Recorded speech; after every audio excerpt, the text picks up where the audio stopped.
What is up, everybody, and welcome back to the Triple H podcast, Happy Hour Hoops, presented by Win Streaks. Everyone, go download the Win Streaks app. Pick your favorite teams to win. Start accumulating points, and then you can win cash prizes. The Win Streaks app is 100% free, guys. It's so easy. You can pick all of your favorite teams from across all sports.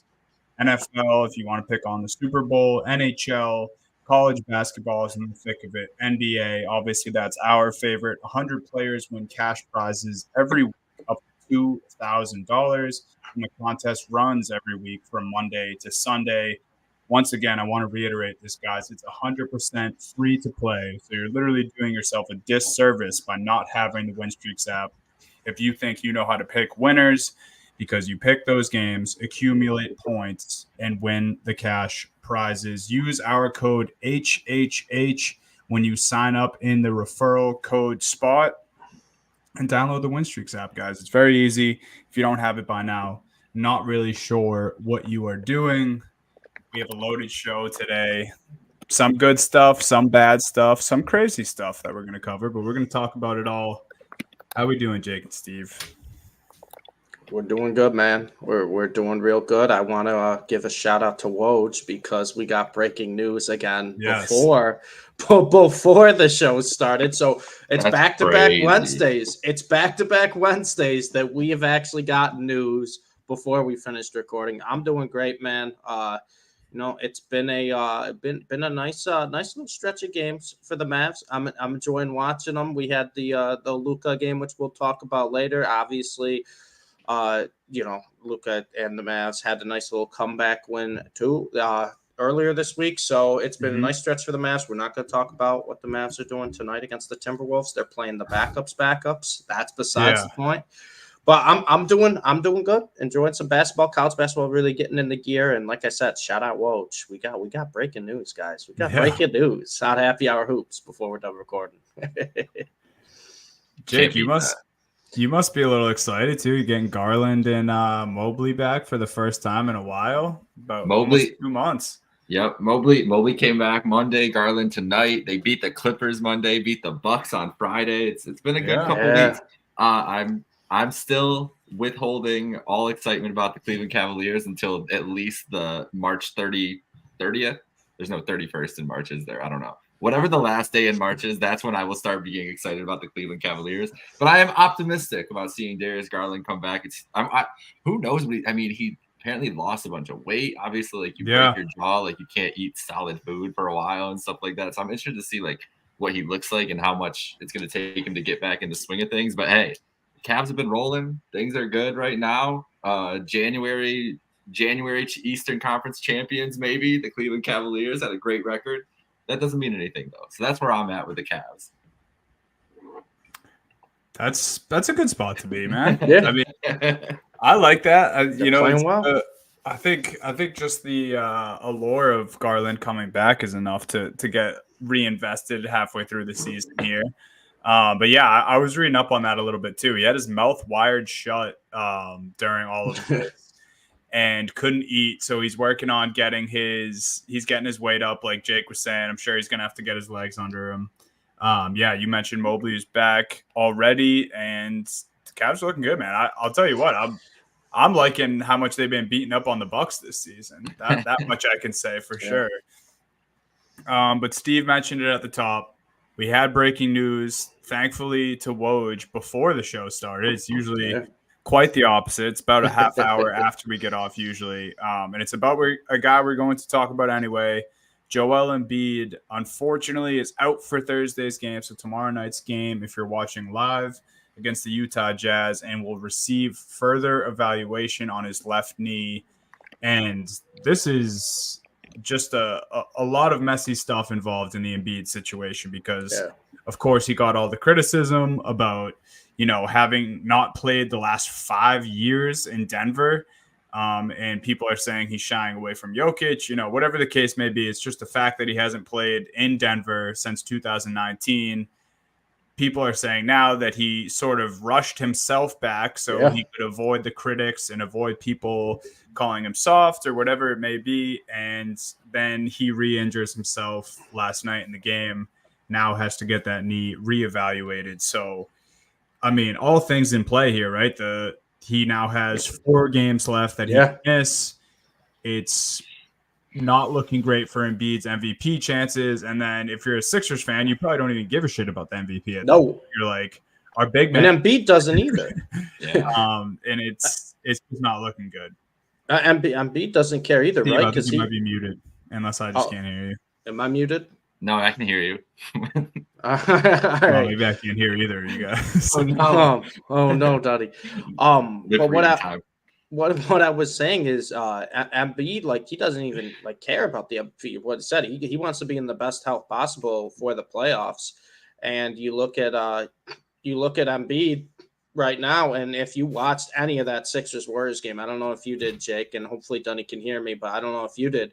But that was, I mean, it was crazy. He was clearly struggling throughout that whole game. He looked hurt. He left the game at one point early. I think it was in the first quarter or second quarter. Went to the locker room, came back, started playing again. It just looked like a shell of himself. He was falling on the floor constantly. I think he only finished with like 14 points. Like, his jump shot was clearly off. He wasn't getting like anything on it. And it's one of those things. It's like it's crazy if the criticism is the way that forced him back to playing early, because Embiid has clearly stated, and the Sixers have stated, that they don't care about the MVP. It's his health coming into the postseason, and we talked about it earlier that this Sixers team kind of looks like a team that is best geared towards the postseason of any of the Embiid Sixers teams we've had. And now to see that he's having a setback, he's getting reevaluated. You know, obviously, Sixers fans are thinking worst case scenario right now. Hopefully, it's just him resting, a few games. I think the MVP is out of the question at this point. There's no chance Embiid doesn't miss more than 4 games the rest of the way. I really don't see that happening, especially with the way I think the Sixers are going to treat him when he does come back. But the big thing for me here, too, is you got to look at the Sixers' team success, right?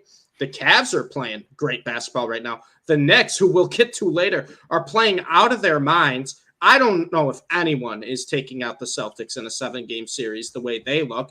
Milwaukee has been getting better as the year has been going on. Obviously, they had the coach switch, but they're looking better as the year's gone on. And you have this Philadelphia 76ers team that started off so great. It looks like they can compete with any of these teams. They're 3-9 without Embiid. Tyrese Maxey, every time he tries to play without Embiid, doesn't know what to do when he's the main guy there. The only guy who really's been stepping up is Tobias Harris, the grizzled vet for the Sixers, who I still think is one of the most underrated players in the NBA. No one mentions his name, but he just always shows up. But this team, I mean, you can't fall. You cannot slip in the East right now, because if the Sixers fall out of the top 4, right, I don't want to play any of those teams in a 7-game series on the road. Obviously, Jake's going to argue maybe the Cavs, right? 4 or 5 Sixers Cavs matchup would be probably. But honestly, like, you look at it, the way that these teams are playing, how far are the Sixers going to slip, right? They're the 5 seed already. Indiana is 3 games back, but we haven't really seen Indiana full strength since the Siakam trade. We saw a little bit with Halliburton that one game. But who knows what the Sixers could slip to? Obviously, Miami's had struggles of their own, but I'll never count. I was going to say, Miami's doing Philly some favors right now. Yeah, exactly. On a 7-game losing streak. I'll never count Miami out, but if Embiid's out for a little bit of time and we're looking at the Sixers falling to the 7, possibly the 8, there's no chance they want to face Milwaukee or Boston in the first round on the road. And so this is tough for both camps, right? Yeah, obviously you want to see Embiid as a player. He's been having one of the most dominant seasons we've seen in a long time. And it was to the point where people are like, is he the best player in the NBA right now? But his health is the number one priority. And the Sixers, they don't care about the MVP. Embiid doesn't care about the MVP. They care about him being healthy for the playoffs. Because I'll tell you what, guys, if Embiid's hurt or if something, derails like their playoffs a little bit with an Embiid injury, or if this is serious, or if it's just something that just kind of lurks the entire rest of the season, what do you do if you're the Sixers at that point, right? How many more options do you really have? So it's tough, because it feels like when it rains, it pours for Philly. And it's just like, all these teams in the East are starting to play really good basketball, and their superstar MVP player, who knows what's going to happen right now. He didn't look – like I said, I don't know if you watched the game, Dunny. I asked Jake. The Warriors-Sixers game, I mean, he looked like a shell of himself. And you could tell he was clearly in pain the entire time. I don't know why he was playing in that game.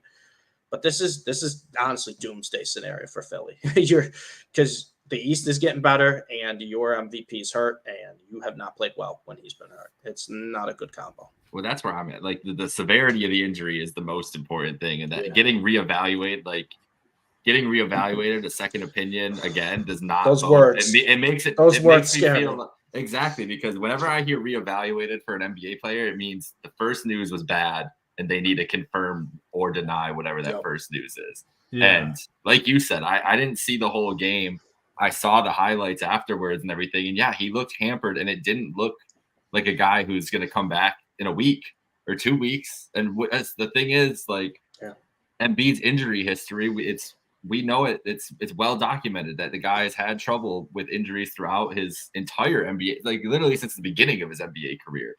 So it's unfortunate, and especially at the pace that he was at.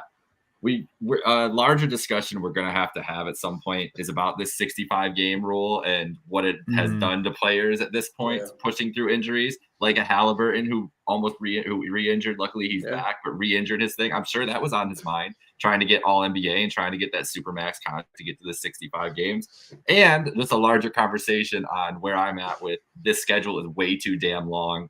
A, for player safety, and B, for general fan interest when it wanes in and out throughout the year, and you have people are like, I'm not watching X month basketball or whatever. It's tough, and I think that those are two major reasons, like waning interest in a regular season and players who can't make it. Like, none of these players want to. What player wants to play 82 games except because they get called soft? Like, that's literally the only reason. It doesn't benefit Mikal them. Bridges. That's about the only one I can think exactly. of. It doesn't benefit them, and it doesn't benefit the league for them to be injured all year playing or fighting through injury or skipping these games. And, there was a lot of conjecture about the Embiid missing on Saturday in Denver. And that's fair because we've seen situations where guys have just sat out before these national TV games. This was like the first Saturday without football, national TV, triple header, like everybody rivalry week. Rivalry exactly. week is what they called it. Yeah. Exactly. They bumped it. They promoted that huge for a while. And so I understood the reaction, whether it was warranted or not. Now that we see how injury was, I think that's a microcosm of the situation that the NBA has done to themselves by having these players play too long of a season and be injured, and the rest and the whole thing. Like, we've been talking about load management for how long now? Like, really, Kawhi, I guess, was the first person. We're on like year 5, year 6 of having this discussion, and they have not found a good solution. In fact, their solution was you have to play this many games, and now it's putting hurt players onto the floor ahead of when they should be. So clearly that was not the right solution, and they got to figure some shit out because it might not be a huge issue right now, but it could snowball into a bigger issue in years to come. Yeah, and like Philly would argue that it is a huge issue right now. Yeah, so. That's true. And I don't know if that's fair because I don't think, all the things going on with Embiid are him trying to be eligible for the awards at the end of the season. But it's still something to think about, and it's definitely something that raises an eyebrow. And if that wasn't implemented before this season, would they be handling this differently? Probably, at least a little bit. So it just sucks, man. It sucks for Embiid. It sucks for Sixers fans, and it sucks for players who find themselves worried or in a situation where they do rush themselves back, like Halliburton, like you mentioned, Jake. Someone else who's injured here, Julius Randle, out a few weeks was the report with a right shoulder dislocation. We're going to talk more about the Knicks at large later on in the episode, but it's tough. I don't think it sounded more serious at first. I think when they first reported that he was injured, it seems the few weeks was actually a little more easing to the fans to hear that, because I think the initial report was he might miss a few months with this injury. So to hear a few weeks with Julius Randle, I think that's pretty good if you're the hottest team in the NBA, the New York Knicks. So they need their guy Randall. Yeah, I mean, it's crazy because they just keep on winning, right? 8 straight wins now. I mean, you thought the Randall would slow it down a little bit, and Brunson has just stepped up. You thought, and then I will talk about him in length later, but I talked about the importance of OG Anunoby, and the casual fan doesn't really realize how important he is to a team.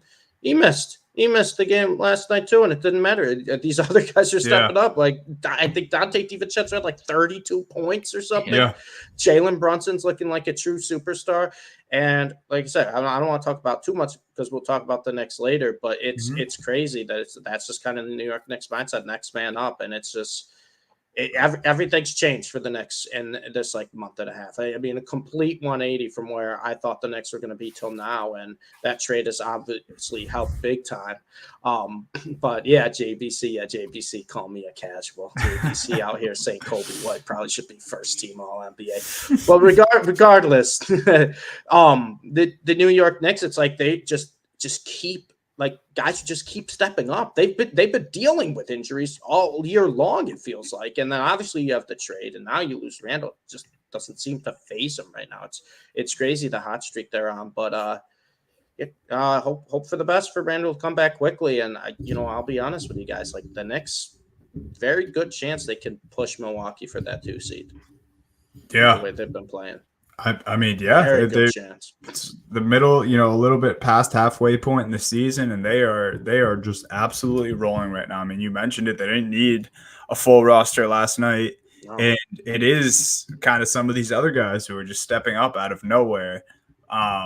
We keep teasing it. We'll get to the Knicks, but more in the news. We got more bullshit with the refs. Would you believe that? In a win too. Yeah.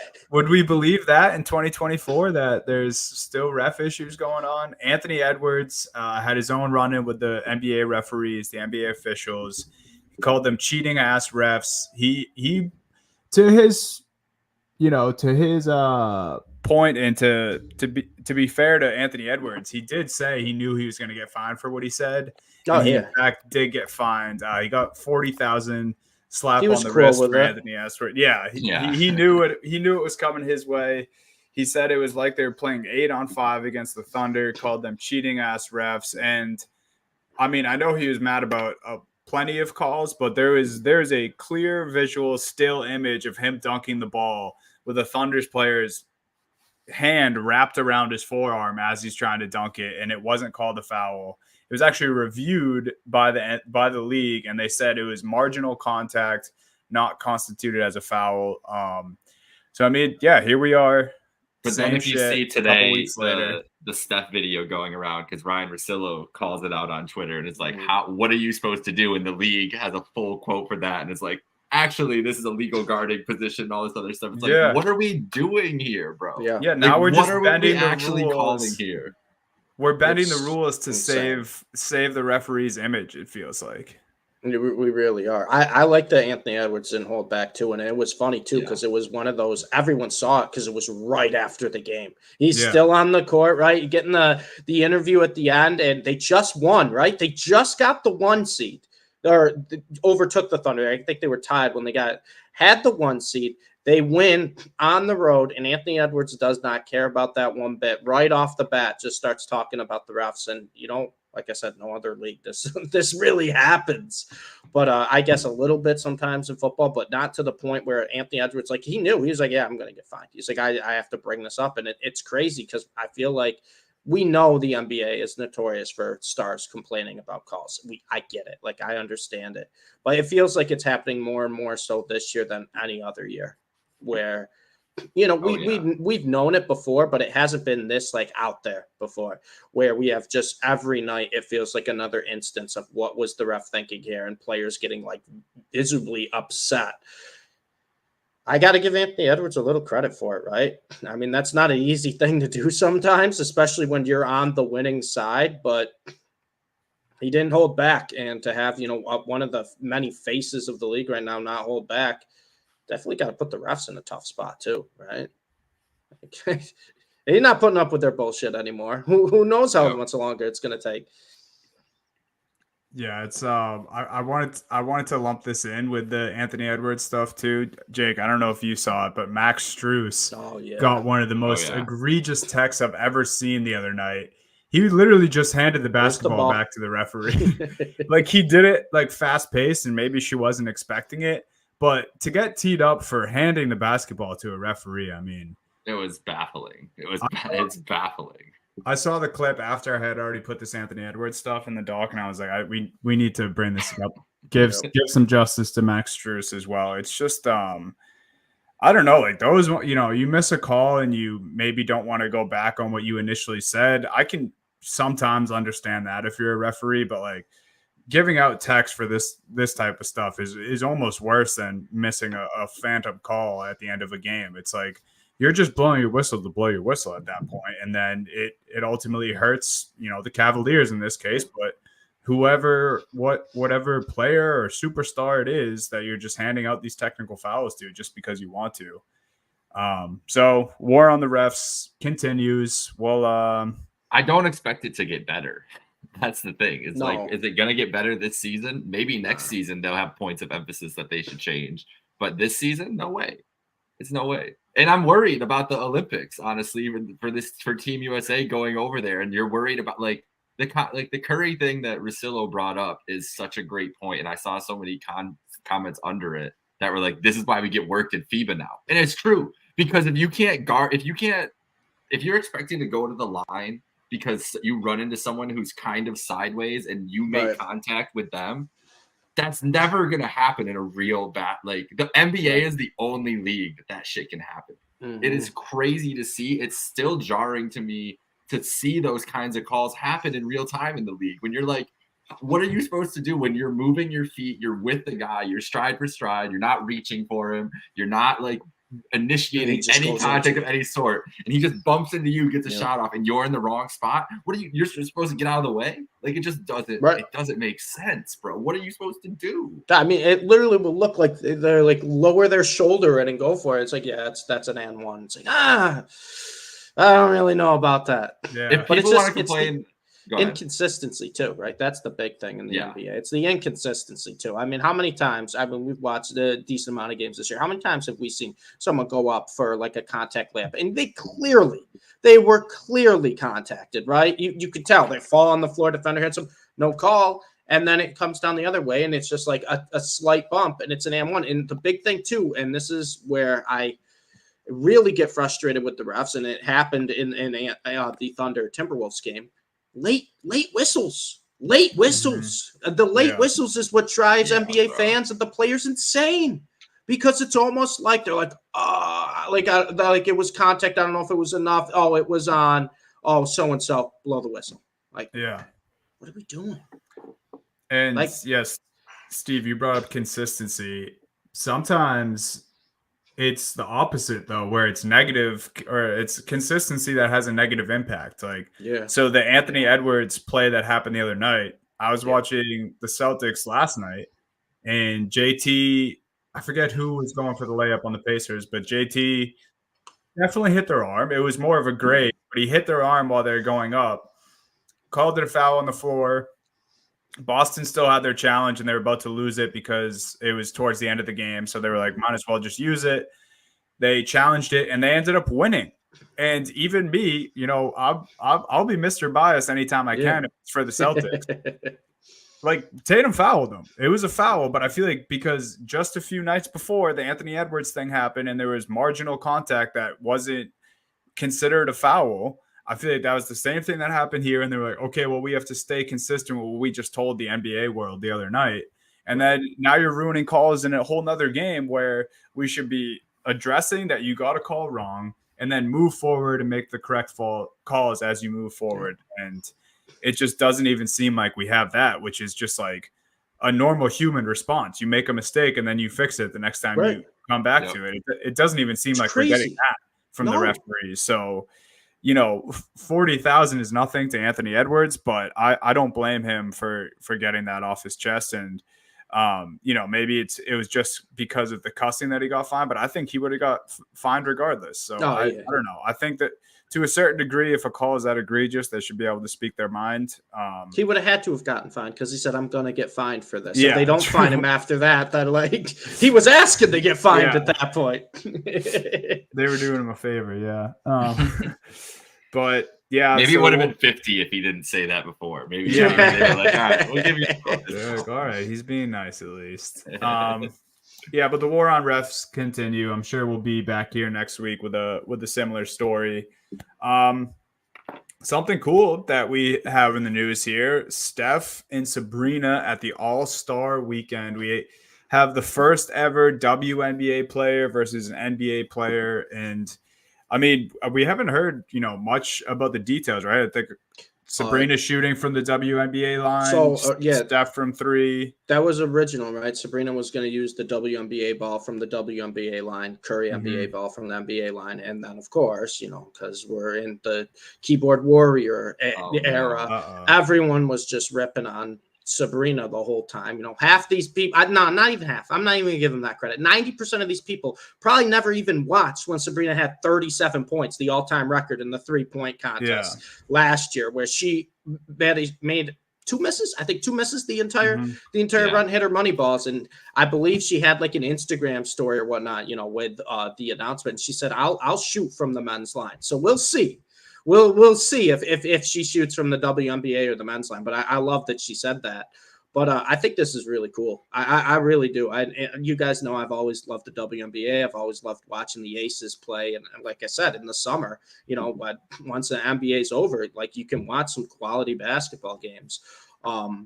And I think this is really cool to just help, grow awareness for the sport, because Sabrina Ionescu is probably one of the biggest stars in the WNBA. She's also, how do you grow a sport? How do you gain interest? You need your stars to have a personality. And that's exactly what she has. And I think this will be really cool, because we love Steph Curry because, he could be the good guy, but he can also feel like the villain, right? Everyone loves Steph Curry until you play against him type of deal. Yeah. And that's kind of how Sabrina Ionescu goes. And that's kind of, going to, in the college basketball realm, what Caitlin Clark is for Iowa is everyone loves them, but they got that little bit of shit talking in them. They got that little bit of the villain side. And so I think it's going to be very cool, how they set it up. If, Sabrina and Steph can kind of go back and forth with a little bit of trash talk here. They're both very, very likable players. And, not for nothing, we call Steph Curry like the greatest shooter of all time. Sabrina Ionescu is one of the greatest WNBA shooters we've ever seen. And like we said, she has the all-time record in the 3-point contest. She missed 2 shots. She hit both her money balls too. So everyone's saying, I could make 37 points from that line. She hit the 2 money balls too. So shut up. Enjoy it. It's going to be awesome. I think it's going to help, grow the women's game. And I think they got to do more of these going forward too, right? Because I said it at the end of the day. If you're a true basketball fan, you're going to like watching basketball, regardless of who's playing, regardless of what level it is. If it's competitive basketball and you are a true basketball fan, you're going to enjoy it. And it's just about, spreading awareness for these other leagues besides just the NBA. I think this is a great step in the right direction. And I think they picked kind of the perfect person for it, right? Because like I said, she's got a personality. Everyone knows Sabrina Ionescu. She's already a star. I think it'll be very, very cool. Yeah, I think it'll be sweet as well. I kind of love that what we got from this is not the keyboard warriors you were talking about, Steve, but the people in the replies who were saying, okay, but now give us Brittany versus Boogie, because we still have. I know. Yeah, we need that. I did see that. Oh my god! When I saw the first comment about Brittany Griner versus Boogie Cousins, it just brought me back to that, dude. And I agree we need more stuff like that, but I still don't think that Brittany Griner actually wants that one-on-one to happen. No. Not at all. But no, this will be great, man. I think it's a good boost for the All-Star weekend. It's something different. I think people, at the very least, are always looking for something different, a way the NBA is switching it up, and this is a great way to do that. And like you said, Steve, it's definitely going to be a positive for the women's game. I can't imagine that it's not. And that's what I hope the NBA fans take it as, right? It's like no one here is saying Sabrina Ionescu is a better player than Steph Curry. No one's saying that she's a better shooter than Steph Curry. It's just a fun, like, friendly competition. And like I said too, like I'll any opportunity I get to talk about Kelsey Plum, I will. But Kelsey Plum, when she went on a podcast, she was talking about how, like, she's like, pretty much anyone in the NBA is going to beat us one-on-one. That's just how it works. They're just physically bigger and stronger. She's like, I don't want you to think that I can, beat someone in the NBA. She's like, the bench players could beat us. She's like, I just want you to respect our game, respect everything we're doing. And I think that's exactly what I want this stuff to do, that correlates with this 3-point contest. I don't need anyone here to be like, oh, Sabrina Ionescu is a better shooter than Steph Curry. But I don't want people to just, discredit her. Like, she's going to go out there. She's going to drain a lot of shots. And that's that's kind of what, these stars in the WNBA, these stars in women's college basketball, which has been as big as it's really ever been, really truly want, is they just want the respect of their game, right? They don't need you to be like, you can't make it to the NBA or this and that or so and so. You can't compete with that. They just want you to respect their game and respect that they can ball too. Like that there's a lot of very, very talented players. Sabrina Ionescu, one of the most talented. So I think this is very, very cool. Yeah, it's gonna be awesome. You said it great, Steve. I can't wait to see just the integration with everything, and just like let's make these women bigger stars and put them on the platform along with the men whenever we can, because they deserve it. So yeah, it's gonna be a blast. But I would love. We need to set this up. Somebody needs to set up the guys that think they can come in and hit 37 points from 20 feet. 20 feet. You think that's what I'm saying. That's what I'm saying. There's no way, bro. Two misses. She had 2 misses. Neither were on the money ball. One of her first misses was the first shot. Missed the first shot. Yeah. I mean, no way that a normal human being is doing that. I would just love, like, just some random, hater in the comments, bring them in and be like, all right, you get to 1v1 this WNBA star. Just watch him get cooked. Oh, that's like just watch him get cooked. Brian Scalabrine did this a few years ago. He just he let the haters in his comments say what they want to say. Then he's like, all right, meet me at this gym. And he just died, like 40-something-year-old Brian Scalabrine, just still like one of the worst. When he was in the league, he wasn't up there as far as skill level goes. He was probably one of the lower guys in the league, but that doesn't mean he won't beat the people that are in the social media comments, and that goes for people that think they could outshoot Sabrina as well. Also, just noticed, Jake, you got the right attire for this conversation. Oh yeah, he does. WNBA hoodie. I love that. But that's the thing, like I say too, Donnie, right? At the end of the day, like, if you're going to go a professional in any sport, you have to dominate every single level before that. You have to dominate. This is my favorite thing to do is I find like a random ass bench player in the NBA and I just look up their high school tape. And I'm like, you watch any of their high school tape, you're like, this guy's going to be the greatest player of all time. And it's like, you have to dominate every level. So all these keyboard warriors, all these haters want to hate. It's like, nah, there's a reason they're professionals, because they are dominating every level. Yeah. That's all I got to say on that. Yeah, no, it should be fun, man. Something else that's fun is speculating about LeBron James tweets. Actually, I'm actually realizing this just now that this could have been in relation to his announcement today. I don't think it was, but LeBron James tweeted. I think the announcement came after, because the tweet went out, and then they're like, we should probably. They're like, announce it now. Announce it now. We can still correlate these. Yeah, so if you guys didn't see it, LeBron James just tweeted the hourglass emoji late last night. Time out, not time left. Yes, time running out. So whatever you want the speculations to be, whether he's fed up with D'Lo or the Darvin Ham in general, or the lineups that Darvin Ham's supposed to put out, or Christian Wood because he's been vocal lately. It's a tale as old as time trying to interpret what LeBron James thinks about his current team. And we have here that Wendy reports he would not be surprised if LeBron isn't a Laker next year. I think Wendy has reported that the last 3 years. Yeah. If my memory serves me correct. And the only thing I'll say about that is, yeah, would you not be surprised if LeBron's a Laker next year? I guess I wouldn't either. But at the same time, what has happened in the last 2 seasons when LeBron is either looked frustrated or has spoken about his frustration? The Lakers go out and Yeah, they just make him happy. Deadline. Yeah, they just make him happy. Hey, Lakers, you want to know a life hack to get LeBron to stay in your team? Draft Bronny. I don't care where it is. You draft Bronny, LeBron's staying on the Lakers. All right. Yeah. But no, it's just crazy, and I think it's just more just trying to get attention. Obviously, LeBron, like we know these athletes at this point, they love the cryptic tweets as much as we do. They love this stuff, but it's like. LeBron, like until LeBron's not a Laker, LeBron's a Laker for me. I got like these rumors. Okay, yeah, like you're rumoring one of the greatest players of all time.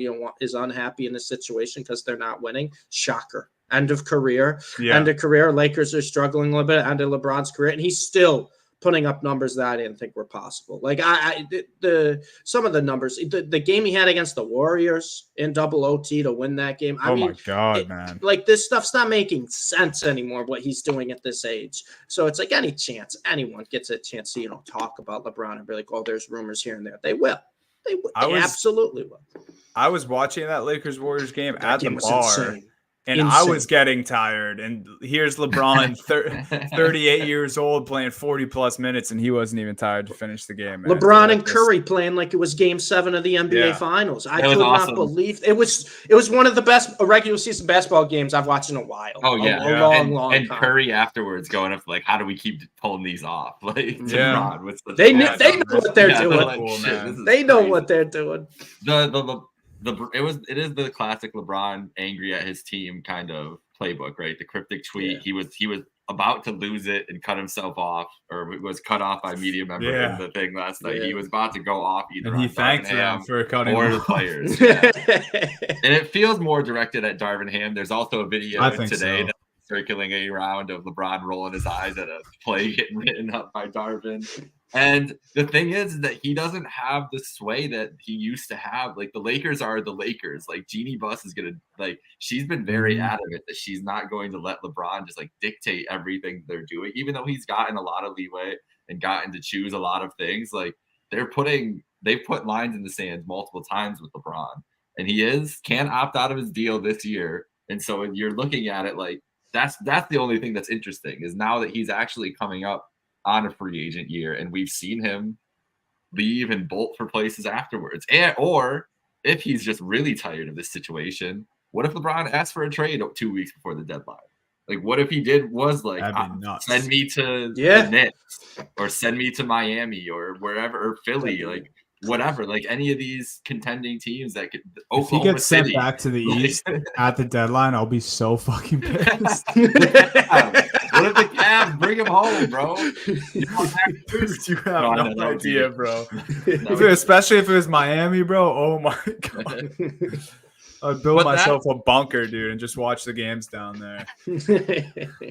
But all the arguments about him being older and being frustrated and everything else, it also makes me think, like, if he doesn't think this is a situation where even if they trade for DeJounte Murray, are they winning the West, bro? No. I don't think so. Do you think Zach LaVine moves the needle for the Lakers? No, I don't think so. No. And do the Lakers want to spend more picks if they think LeBron's leaving after this year? Well, they might have no choice, right? If LeBron's like, you got to get so-and-so if you want me to stay. Like, at that point, they're like, yeah.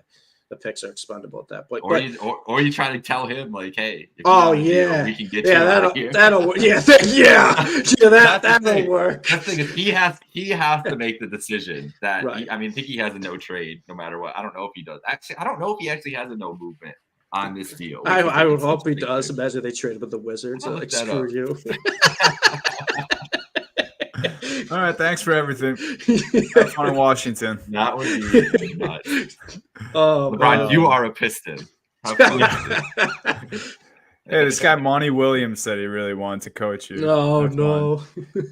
But yeah, so take LeBron's tweet how you want it. I'm sure he'll get asked about it in his next post-game presser, and he'll have an elaborate reasoning of why he tweeted it. If he was smart, he would use the DraftKings thing as an excuse. But LeBron currently has. We'll never know until we know. LeBron currently does not have a no trade clause, but there is a 15% trade kicker. So the Lakers would be de-incentivized, or no, that would be trade kicker goes to the other team. Crazy. Yeah. But like that he doesn't need a no move because who's trading Like, right. who's going to trade that Right. LeBron James, and who's trading for LeBron if he's not going to show up? Like if LeBron got traded to the Pistons, he's not going to Detroit. No. He's just going to He's pulling the Gronk. He's pulling the Gronk fake return. He's like, all right, that's all it is. Yeah, you can't trade me. I'm retired. You can't trade me. I'm retired. One of the greatest. That was also Detroit. They thought they tried to trade Gronk to the Lions. And he was like, you can't trade me. I'm retired. And he's like, 2 weeks later, I was back on the Patriots. All-time moment from Gronk. Yeah, absolutely. And I wouldn't blame him at all. If you tried to send me to Detroit, I'd do the same thing. I'd say I'm retiring and I don't even play a sport. All right, yeah, so we'll see on LeBron. I'm sure it'll come out at some point what that was about. The draft, the NBA draft, it was announced today. There'll be 2 days now for the NBA draft. My only thought on this is just another way to try to compete with the NFL. I guess. That's the only thing that I could think of, because it never really seemed that crammed before. No, I don't think it's 2 rounds. It shouldn't be crammed. It's 2 rounds. I mean, we came a long way from Jokic getting drafted during a Taco Bell commercial, right? Yeah. But like it's 2 rounds, and like if they do it in a way where maybe they shine a little more light on, the second round guys, maybe dive more in depth to them, because, a lot of NBA fans only kind of know the top, 15, 20 prospects.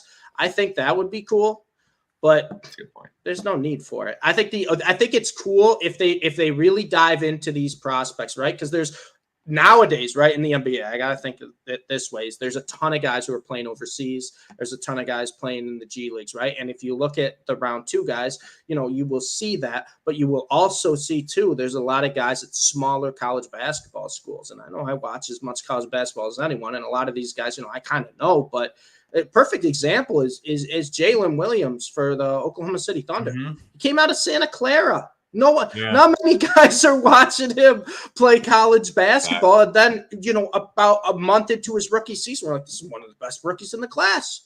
And it's like, how did I not? And if you go back and watch those Santa Clara highlights, or, look into what he was doing, you could see that this was the type of guy who's going to emerge like this. And I know he was a higher pick.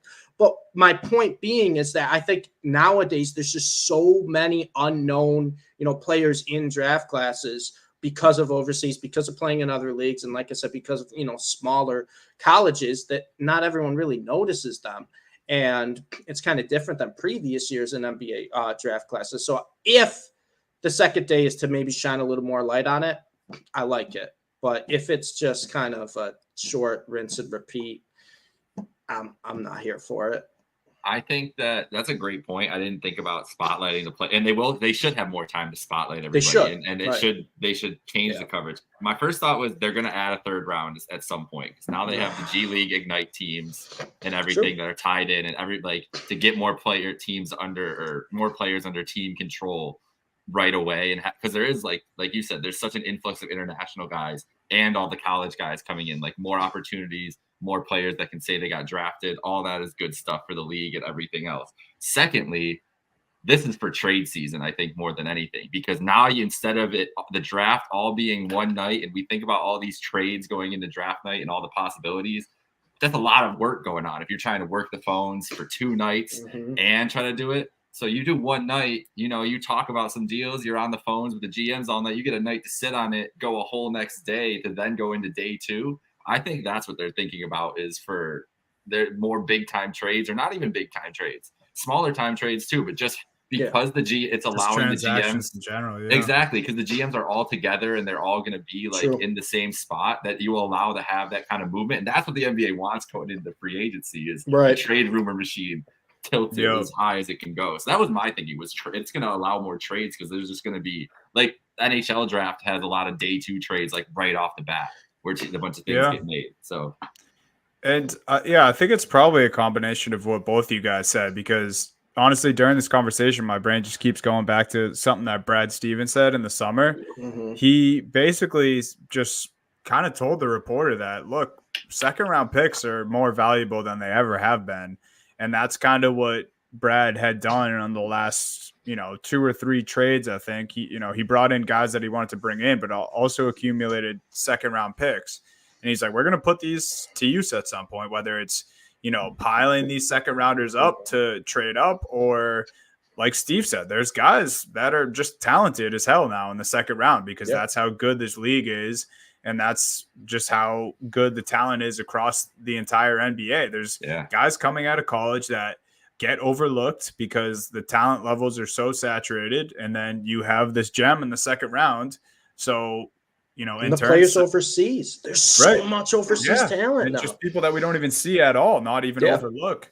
It's, guys coming from Europe as well. And so I think that in turn makes the second round pick more valuable. And then at the same time, it makes the draft, more of a thing to watch. So if they want to make 2 days out of it, I've no issues with it. I think it's kind of random to announce it now, but I'm with it.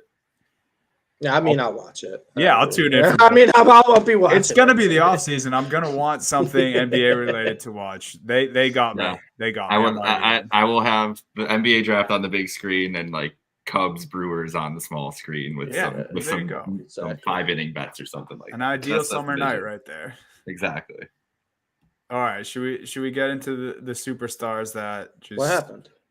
Went crazy on Friday night? Yeah, Steve, why don't you start with Luka? You have the floor. 73 points, fourth most in NBA history. Yeah, I mean, Embiid got 70, so Luka's like, here, hold my beer. I'm going to get 73. And it's crazy, like, that we've seen these in, the span of 2-3 weeks, these scoring outbursts, because obviously Devin Booker had 62. But what was funny is you guys, I believe we're in the group chat, you were like, guys, Booker's cooking right now. He's cooking in the first quarter. I think he had 29 points or something in the first quarter. It's ridiculous. And I'm watching the Mavs game, as I normally do, and at that point, Luka was still, I think, at 17 points.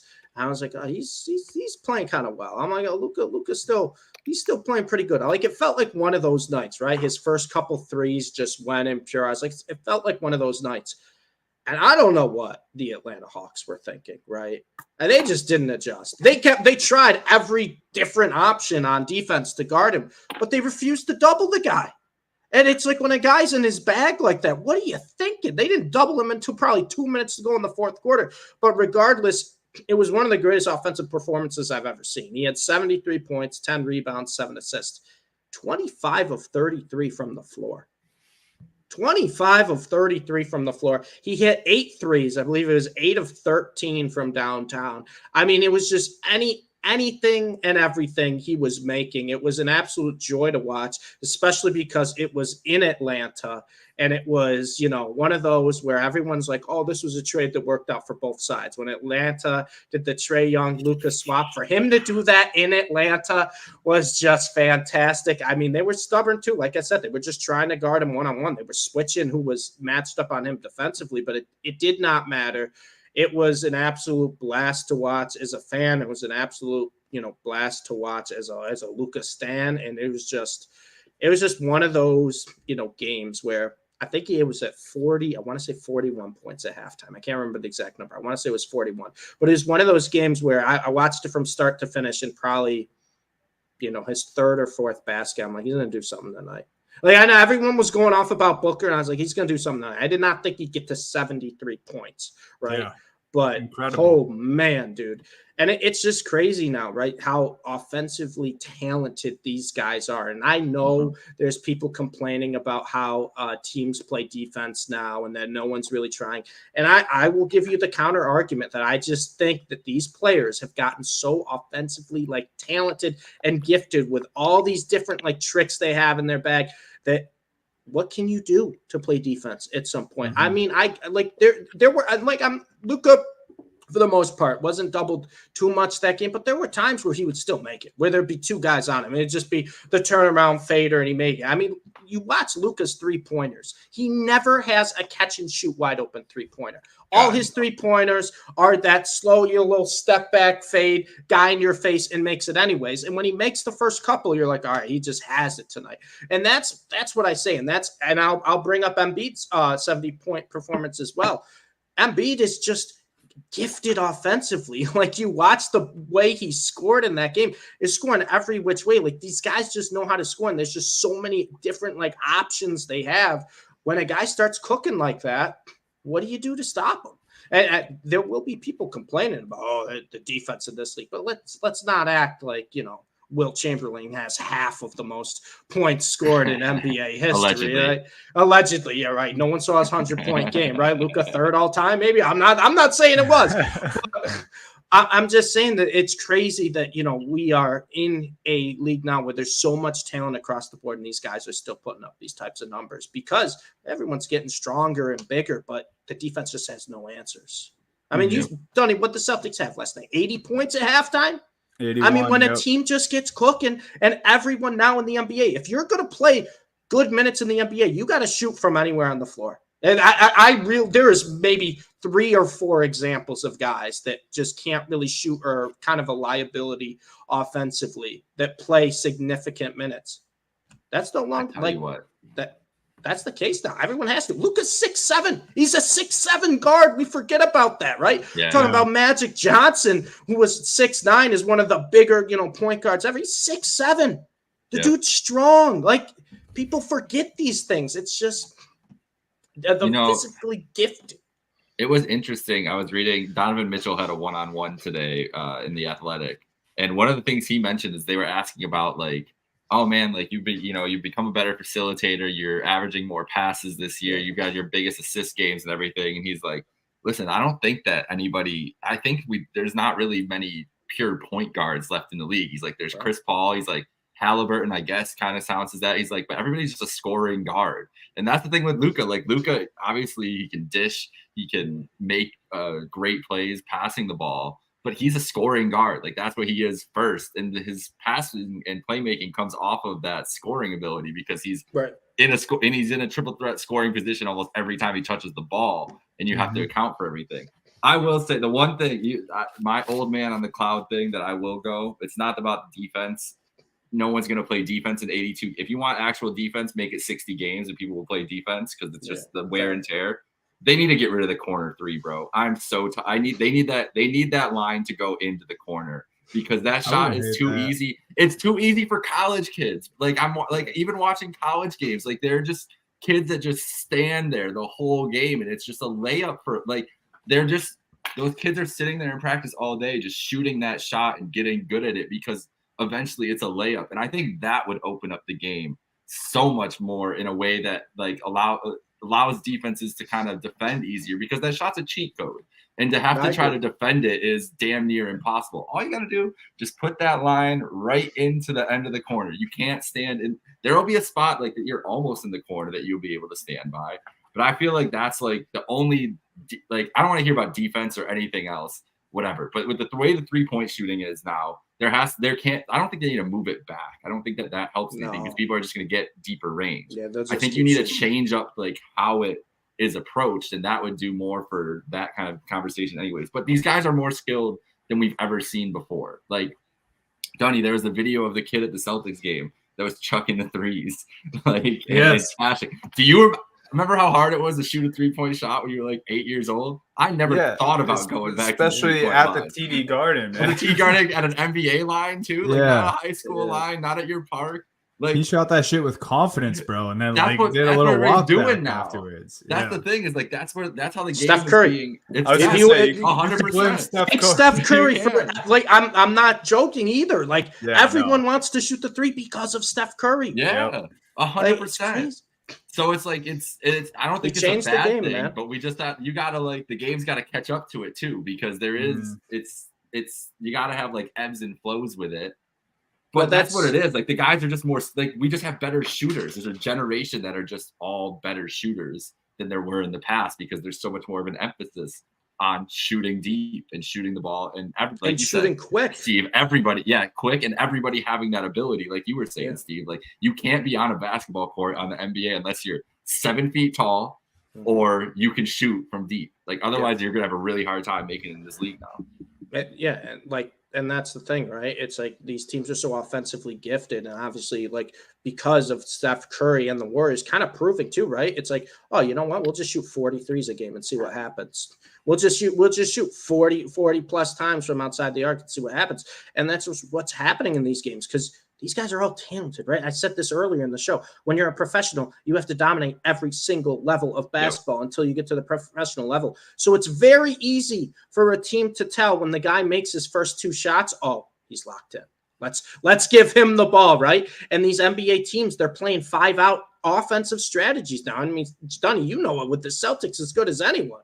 When they just start passing the ball, there's 5 of them standing outside the arc. It's just all right. Who's going to take the open 3 this time? It's crazy. Yeah, it certainly seems like this is the way the league's going. Honestly, it's fun just like going into every night now, like anticipating, all right, who's gonna get the 50 ball tonight? Who's gonna get the 60 ball tonight? Luka obviously took the cake more recently. I mean, that's just incredible. And obviously, you know, we're lumping them both into this conversation. Booker obviously had a huge night too, 62 points. Obviously, we know he's done the 70 himself before. You know, when we have these moments, all I can say is just like the league's in good hands. And, you know, it's a cliche, but it could not be more true right now. I did want to bring this up when I mentioned Booker because I saw this. Legion Hoops tweeted as we're recording right now. This is an insane but true stat. Tonight, the Suns' big 3 will have played in more games together than the Nets' big 3 ever did. Wow. So Booker, KD, and Beal tonight will play more games than Harden, KD, and Kyrie ever played together, which is just absolutely outrageous.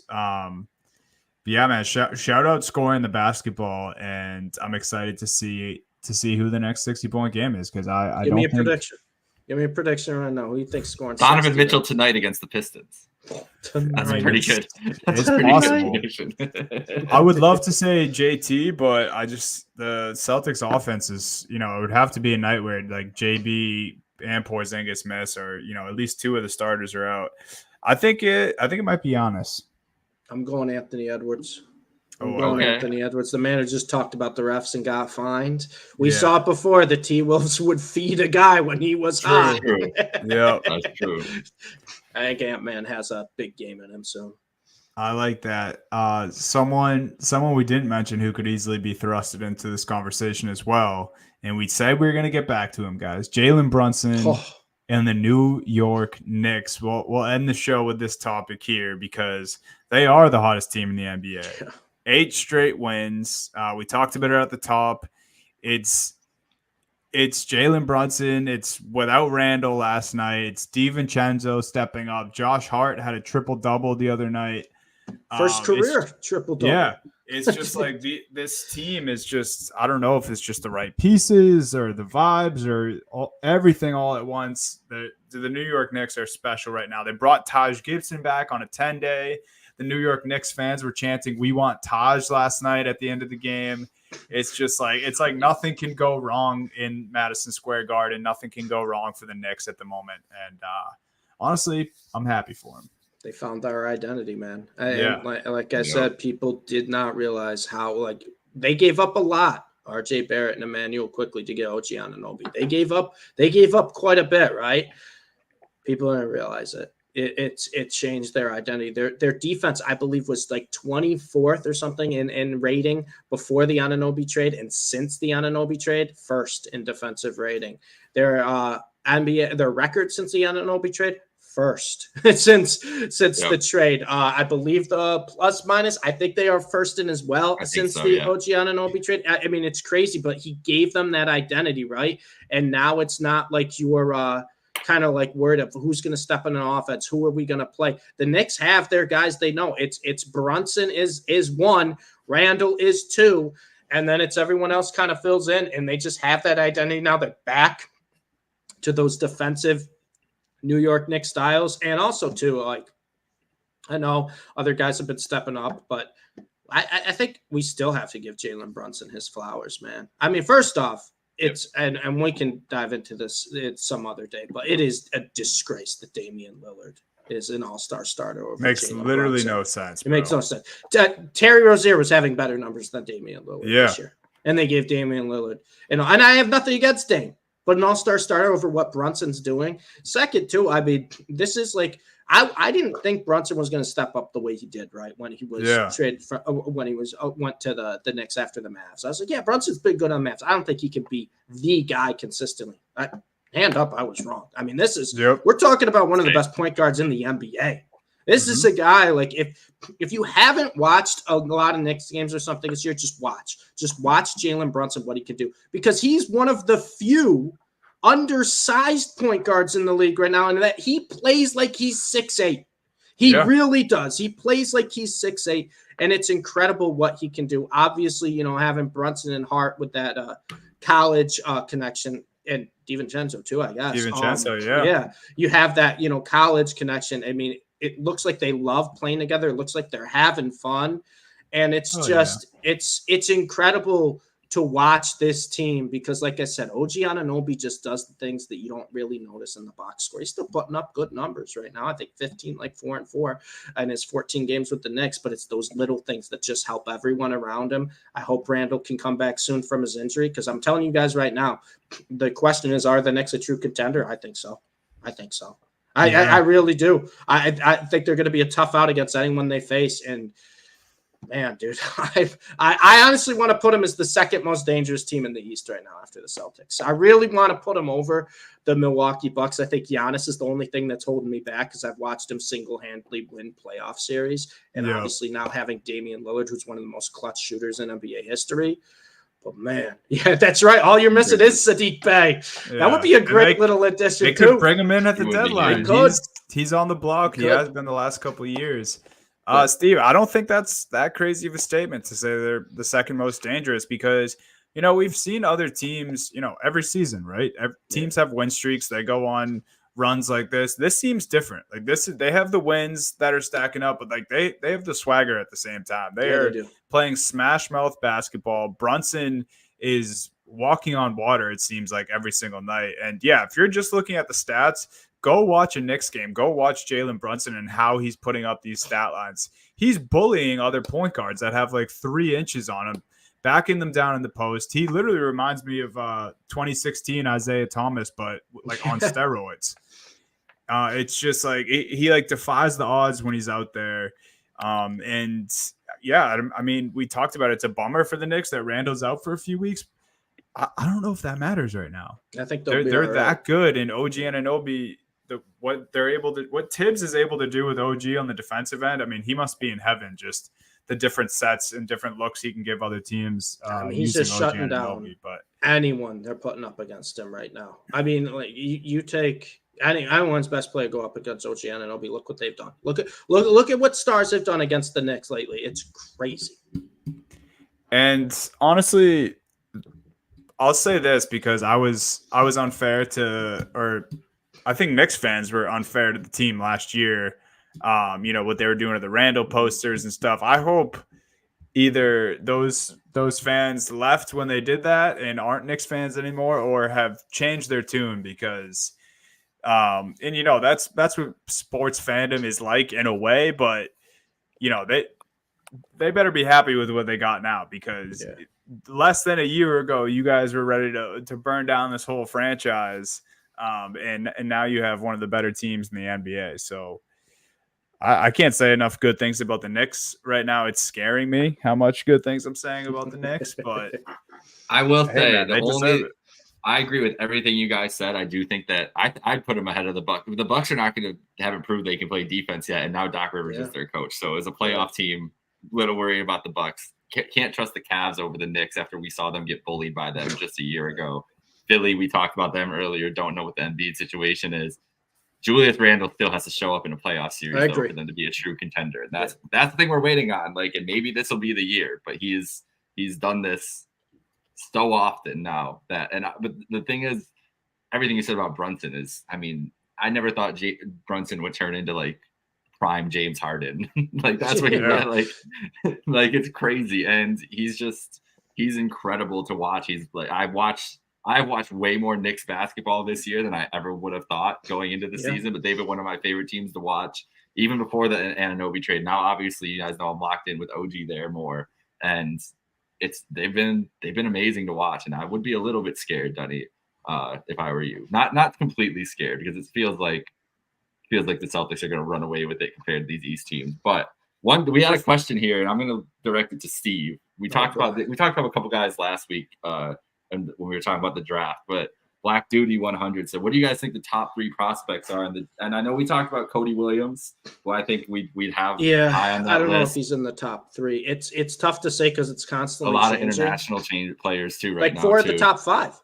Yeah. 4 of the top 5. Like I'm gonna pull up what the mock draft is right now because it changes every single day. Like I thought it was Buzelis last year. I thought he was gonna be like a surefire. There's Topic. I know right? Topic, the point guard. If we have a Topic and a Jokic in the league, it's gonna get very confusing for a lot of people. Mm-hmm. Right now, Alexandre Sarr is the potential number 1 pick. He's from France, so you know it's another big guy from France who has. I was gonna say he's a 7-footer, right? Yeah, he's 7'1". I think the top 4 or 5 guys are all pretty tall. You have another guy from France, Zachary Riscar. I can't pronounce his last name correctly, but he's projected 2 right now. You were talking about Nicola. He's projected 3. Yep. You got to go. We got G League Ignite, Ron Holland. You got to go to. I think Cody Williams is probably the first college basketball player right now that is projected up there, but it's kind of crazy. And then Buzelis has fallen to 7, which is crazy because he was, like I said, I thought he was going to be number 1 coming into the season. But what do all these guys have in common? Yeah. What do all these guys have in common? Length. These guys are all about 6'8" or taller, giant wingspans.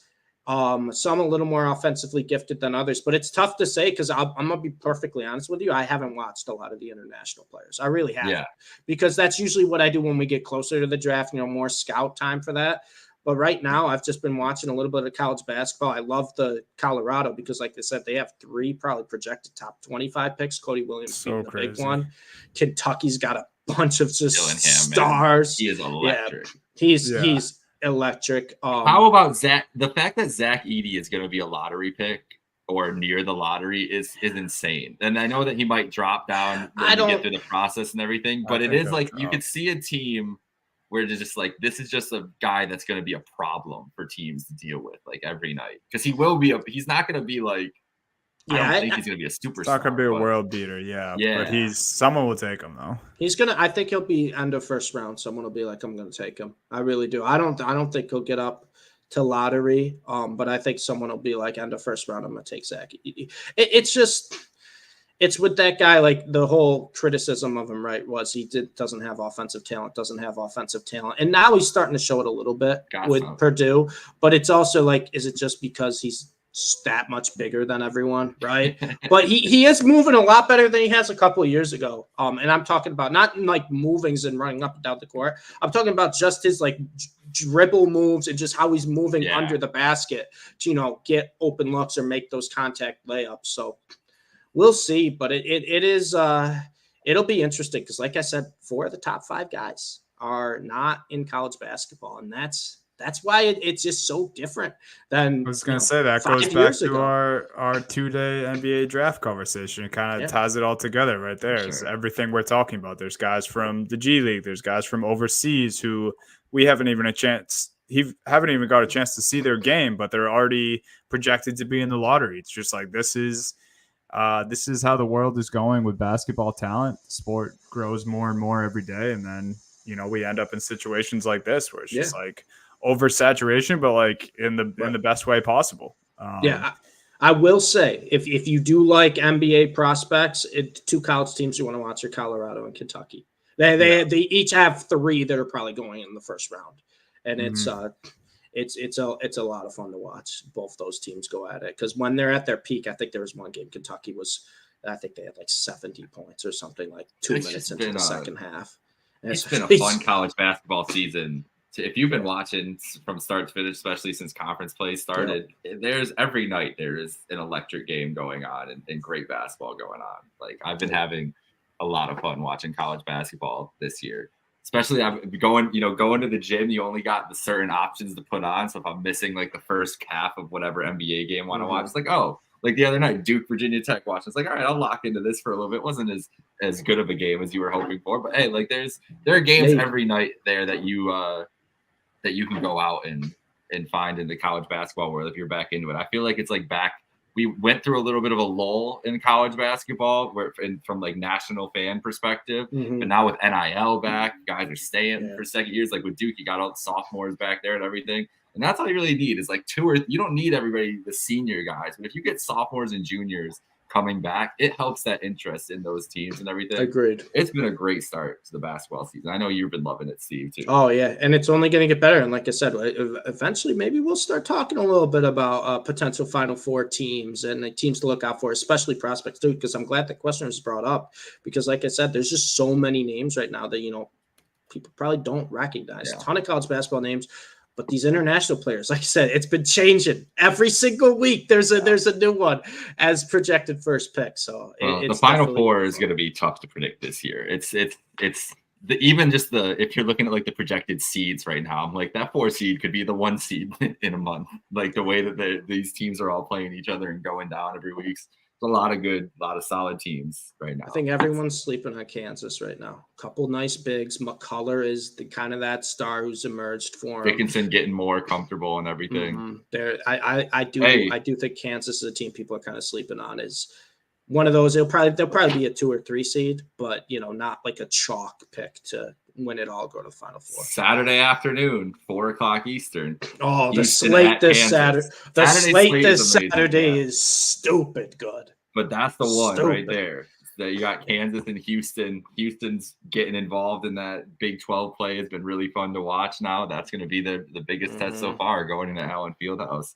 Yeah, there's a lot of great action. Obviously, Duke USC Saturday night. I think Tennessee and Kentucky. I think there's somebody else too.